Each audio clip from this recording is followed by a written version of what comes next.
nyina ye Accra Kumasi program bi ni Kumasi Sakodie program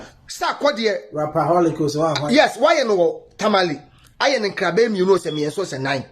ti dabe pa na de be Kumasi ama Kumasi for enjoy Sakodie rap so by Kumasi for the council oh ebiem Shatawale oh Shata we Shata so nga wa onipa oh ade said the Shata pa Kumasi for ya dawe wa onipa only a medical na say program so mo yes na so mbo ba ko bi nansia okay nansia only medical bobo ba ko bi Kumasi fine but Christmas we no ye hia mo Kumasi my idea ye hia mo Kumasi ya ti ase so tadi on the tadi but still no Kofi Kinata so Kumasi for so hia no to bo tadi we na kan next day what you say also unim say next day no say ball you are or say ball no takwado wa enti de mudu Kumasi for fashion no artist mudu Kumasi for fashion enti mu kase ye yankora na nye ayi a friend say Stone Boy can I say so we ye one guy aboy only a guy you free Jamaica by Billy Man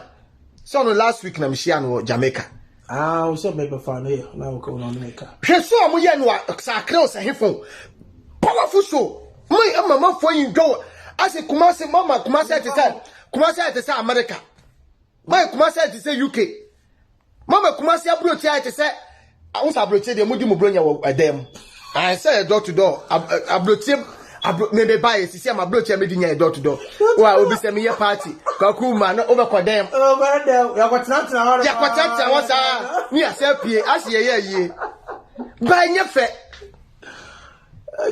ekwa mudi Kumasi for fa so no enye fo tom ade ye yakura bad samini program o ye nansi ahwe nipa obrafo ni squad keke fosu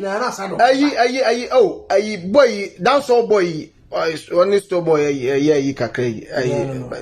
dance guy ya on so Stone Boy no Stone Boy na me Ghana bibi oh I don't know oh Ghana boy ana well Ghana boy na so ayi one so to Ghana ni oh oba unity na se kwa wotwaniti oh na me on Stone Boy na mo problem kakra bayi oh are you Kevin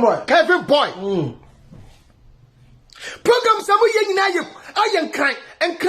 kran which is not good masa wo ba se samadwene na makọ aye fence ye mpese ye mbenya problem mpesa Kumasi ye panije mama nkofo take it sika nyina ahyehyɛ ombotom adai hwɛ ayi kodwantwi